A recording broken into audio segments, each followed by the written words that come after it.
салом бинандагони азиз, хабарҳои тозаи Тоҷикистону ҷаҳонро дар барномаи ахбори озодӣ манзуратон мекунем. Шалои Гулхоҷа ҳастам бо шумо. Нахуст таваҷҷӯҳ кунед ба сархати мавзӯи барномаи имрӯз 12 октябр. дар 10 соли ахир сокинони Тоҷикистон 27% ва ё беш аз 2 миллион нафар зиёд шудааст. эълони натиҷаҳои маъракаи ба рӯйхатгирии аҳолӣ аз сӯи кумитаи омор. муфаттишон таҷовузи наврасро тасдиқ накарданд, вале модари ӯ розӣ нест ва барои додхоҳӣ ба Душанбе омадааст. чӣ гапе мегӯм? ман мактаб намеравам, мегӯм намехоҳам, метарсам, хона намебироям. навбати тоҷикон кай мерасад? ҳукумати Русия интиқоли муташаккилонаи ҳазорҳо сохтмончиён аз Ӯзбекистонро тавассути поездҳои чартерӣ дастгирӣ кард. аҳолии Тоҷикистон дар 10 соли ахир беш аз 2 миллион нафар афзудааст. ин рақам дар пайи натиҷагирии маъракаи ба рӯйхатгирии аҳолӣ ва фонди манзил ҳисоб шудааст, ки тира моҳи соли гузашта дар саросари Тоҷикистон доир шуда буд. кумитаи омор мегӯяд то 1 октябри соли 2020 теъдоди сокинони Тоҷикистон зиёда аз 9 миллиону 660 ҳазор нафарро ташкил додааст. аз ин миён наздики 74% мардум дар деҳот зиндагӣ доранд. ҳамчунин ба рӯйхатгирии аҳолӣ нишон додааст, ки шумораи мардони тоҷик нисбат ба занон 141 ҳазор нафар бештар будааст. шумориши аҳолӣ дар 10 сол як бор баргузор мешавад. ба гуфтаи коршиносони Созмони Милали Муттаҳид, интизор меравад теъдоди аҳолии Тоҷикистон то соли 2025 ба наздики 12 миллион нафар бирасад. мақомоти додситонӣ ва шӯъбаи корҳои дохилии ноҳияи айнӣ номаи Ғиёсиддин Айюбзодаи 27 сола корманди собиқи Амонатбонкро, ки пеш аз худкушӣ навиштааст, таҳқиқ мекунанд. мақомот афроде, ки дар ин мактуб номашон зикр шудааст, ба пурсиш даъват карданд. ҷасади Ғиёсиддин рӯзи 5 октябр дар деҳаи Ривади ноҳияи айнӣ пайдо шуд. дар номае, ки зоҳиран ӯ қабл аз худкушиаш навиштааст, сабаби ин амалро ба баҳси пулӣ рабт додааст. ҳамкорам Мирзонаби Холиқзод ин мавзӯъро пайгирӣ дошт ва ҳоло дар студия бо ман аст. хуб, оё воқеан ин ҳамон номаест, ки Ғиёсиддин пеш аз худкушиаш навиштааст? Айюбиддин Хуҷов, падари Ғиёсиддин, мегӯяд нусхаи комили номаи фарзандашро баъдтар дар компютери ҷои кораш ёфтанд, ки бо ин байти «Каъбаро гуфтам чаро ту курта мепӯшӣ сиёҳ, гуфт шармам ояд аз ҳоҷиёни Русиё» шурӯъ мешавад, ки ҳамин нусхае аст, ки дастраси озодиам шуд. дар нома ӯ аз чанд нафар ном бурдааст ва гуфтааст маҳз онҳо боис шуданд, ки дар кори ӯ мушкил пайдо шавад. мулло Насим Носиров, сардори шӯъбаи корҳои дохилии ноҳияи айнӣ, ҳамин рӯз 12 октябр ба радиои Озодӣ гуфт, ки номи афроде, ки дар номаи Ғиёсиддин Айюбзода зикр шудааст, барои пурсиш даъват шуданд. вай афзуд, ки санҷиш тоза шурӯъ шудааст, вале ҳоло нисбати ин ҳодиса парванда боз нашудааст. ва падари Ғиёсиддин ба радиои Озодӣ гуфт субҳи рӯзи 11 октябр ба додистоне даъват шуда буд ва аз ӯ дар бораи қарзи Ғиёсиддин ва вазъи зиндагиаш суол карданд. Ғиёсиддин Айюбзода дар номаш, ки бо имзои Ғиёси Ревадӣ навиштааст, мегӯяд ман 2 сол пеш ба маблағи 150 ҳазор сомонӣ маблағ аз Амонатбонк гирифтам ва ин маблағро намедонам ки дуздидааст. як муфаттиши додистонии айни рӯзи 12 октябр ба шарти зикр нашудани номаш гуфт ягона санеде, ки ҷузъиёти худкушии Ғиёсиддини ҷавонро ошкор мекунад, ҳамин номаи пеш аз маргаш аст ва бар асоси ҳамин санад тафтишот пеш меравад. Қутбиддин Мирганов, мудири намояндаи ҳамин Амонатбонк дар ноҳияи айнӣ гуфт онҳо низ номаро хонданд ва дар он ҷо гап дар бораи 150 ҳазор сомонӣ меравад. ҳоло ҳама чашмо ба тарафи муфаттишон духта шудааст, ки ҳангоми таҳқиқ қазия чӣ ба даст меоранд. бале, хуб, ҷои мо медонем чунин ҳодисаҳои худкушии кормандони бонк дар гузашта низ ҷой дошт, не? бибинед, дар моҳи марти ҳамин сол ҷасади Икром Ҷабборзода, сокини 42-солии ноҳияи Ҷаббор Расулов ва корманди бонки давлатии Амонатбонкро аз соҳили дарёи Душанбе ёфта буданд. мақомот он замон гуфтанд ӯ худкушӣ кардааст, аммо наздикона шубҳа доштанд, вале суоли аслӣ ҳамчунон беҷавоб боқӣ мемонад ва мақомоти тафтишот асли қазияро рӯшан намекунанд ва маълум намешавад дар ҳодисаҳои худкушии кормандони бонкҳо сабаби аслӣ чӣ аст. масалан соли 2019 дар як партовгоҳ мақомоти интизомӣ ҷасадеро пайдо намуданд, ки тафтишот нишон дод, ки ин ҷасади Ҷамшед ном дошта, дар яке аз бонкҳои пойтахт ба сифати эксперт кор мекардааст ва то ҳанӯз рӯшан нест, ки сабаби аслии ин куштори корманди бонк чӣ аст. ё дар соли 2015 6 сол қабл наздикони Алихон Азимов, як корманди нуқтаи мубодилаи асъори Тоҷик Содирот Банк дар бозори фаровони Душанбе гуфтанд, ки ӯ дар пайи гӯё 1000 سامانی جریمه شده است و خودکشی کرده است و از نزدیکانش خواسته است تا قرضای او را برگردانند. ولی بانک ملی تاجیکستان دفعتاً در پی این حادثه ردیه نشر کرد و گفت بانک ملی طبق قانون‌های کشور مستقیم حق جریمه بستن صرافان را ندارد و از این لحاظ ارتباطش را به حادثه خودکشی یک کارمند نقطه مبادله آثار در دوشنبه رد کرد. ولی همون طوری که پیشتر گفتیم تا هنوز این قضیه تا به آخر روشن کرده نمیشن و سببش هم نامعلوم باقی میمونند. فهمم. تشکر برای صحبت فراگیر.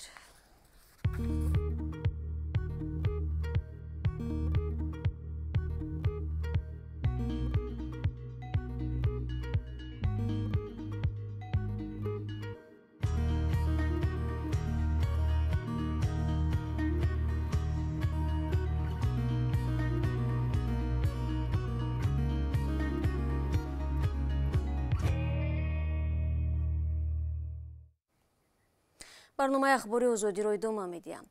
یک ساکن نویای وخش را که قطع پرونده ازاری جنسی پسر خردسالش نگران کرده است به دوشنبه آمده است و می‌خواهد این قضیه را با نهادهای مربوطه در پایتخت در میان گذارد.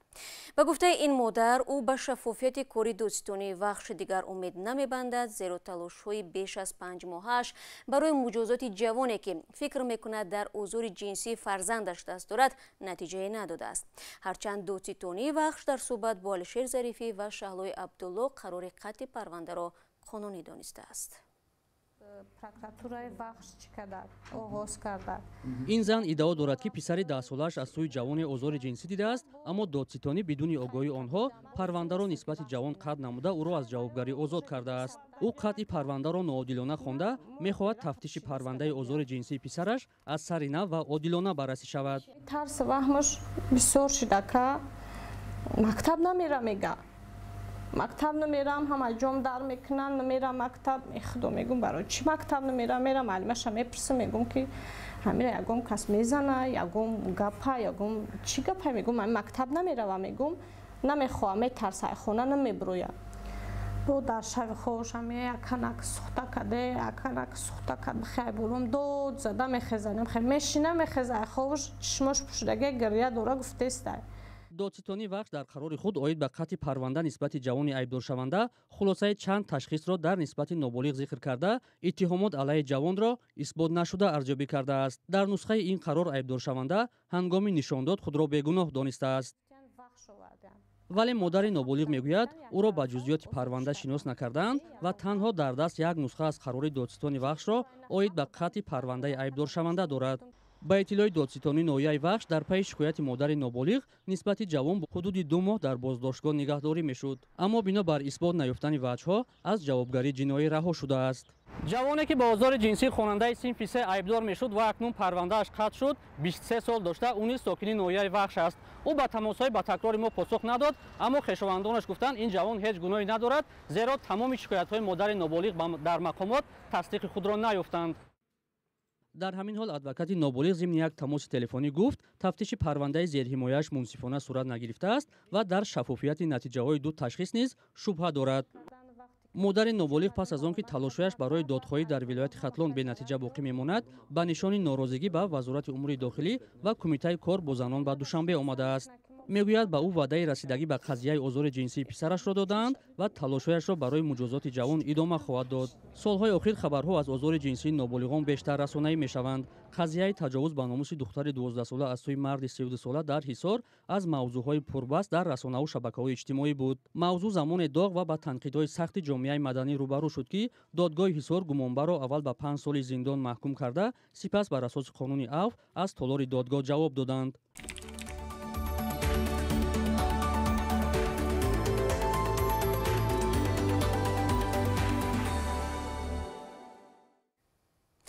روسیه 10,000 ساختمانچی‌ро از ازبکستان به طور متشکلانه به کار سفر برمی‌کند. حکومت این کشور لایحه آزمایشی جلب کارگران خارجی را تصدیق کرده است. در این باره در سامانه معلوماتی حقوقی روسیه ذکر شده است. همه مهاجران با واکسینه سپوتنیک لایت مایکوبی و تا به نزد شرکت‌های از قبل معین شده расонда мешаванд. ҳафтаи гузашта Никита Стасишин, муовини вазири сохтмони Русия, гуфт ба эҳтимоли зиёд интиқоли озмоишии муҳоҷирони узбек ба сохтмонҳои ин кишвар то охири ҳамин моҳ шурӯъ мешавад. қаблан ин ниҳод бо Узбекистон барои тавассути поездҳои чартерӣ бурдани коргарон ба мувофиқа расида буданд. тибқи иттилои расмӣ, танҳо дар Москав ба 200,000 дасти кори ниёз боқӣ мемонад. ҳанӯз маълум нест ки мақомоти рус барои бурдани муҳоҷирони тоҷик низ тавассути поездҳои чартерӣ иқдом хоҳанд кард ё не. Антонио Гутерреш, дабири кулли Созмони Милали Муттаҳид, рӯзи душанбе зимни суҳбат бо хабарнигорон аз Толибон хост ҳуқуқи бунёдии занону духтарон, аз ҷумла ҳаққи таҳсилу кору муроот кунанд. Рамшо Шифо, як овозхони афғони муқими Амрико ки аз замони тифлӣ ҷабри Толибонро кашидааст, мегӯяд умедвор аст ояндаи занони кишвараш хуб мешавад, аммо на дар аҳди Толибон. рамшо Шифо ки волидонашро дар 2 солагиаш Толибон куштанд ва баъди ранҷу азоби зиёд ба Амрико расида ва дар артиш ҳам хидмат кардааст, дар бораи вазъи занони афғон ва зиндагии худаш ба ҳамкорам Хиромон Бақозода қисса кард ва пораи аз гуфтугӯи онҳоро бо ҳам мебинем. ҳоло бо ин вазъияте ки ҳаст, мақоми занҳо ва духтарҳоро шумо дар Афғонистон чӣ гуна пешбинӣ мекунед؟ با آمدن طالبا فعالیت‌های زنا، فعالیت‌های هنری، فعالیت‌های ورزشی، فعالیت‌های اجتماعی به طور کلی از بین رفته و من شخصا نمی‌دانم که آیا زنای افغان تحت حکومت طالبا آینده هم خواهد داشتن، چون تحت حکومت طالبا زنا باید به مو روال مفکوری پوسیده طالبا که فقط باید خانه نشینی کنن و بچه داری بکنن و بچه به دنیا بیارن.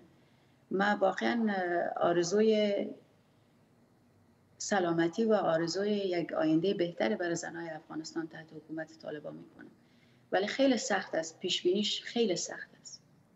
یک سوال دارم. عکستون با صدرالدین نجمیدین دیدم و فکر کردم که شاید با هنرمندان تاجیک هم کدام، چون با اندی هم الکی یک ترانه خودتونه همراه اجرا کرده، نصفش پشتو بود متنش، نصفش فارسی و اجرای خیلی خوب بود. با هنرمندان تاجیک هم همکاری برپا کرده اید یا میکنید یا شاید کدام نقشه برای سفری هنری به تاجیکستان کشیده اید الکی؟ من حقیقتش خودم خیلی خوشبخت احساس میکنم که در خیلی وقت کم با هنرپیشه های خیلی معروف کشورهای همسایه ما همکاری هنری داشتیم. از جمله که امیال ذکر کردین آقای اندی با آقای صدرالدین یک تور اروپا داشتیم که خیلی موفق بود. با خانم شبنم جان ثریا یک کنسرت در داخل تاجیکستان داشتیم.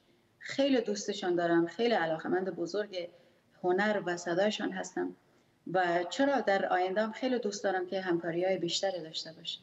یعنی شما لکه در تاجیکستان بودید با سفر هنری؟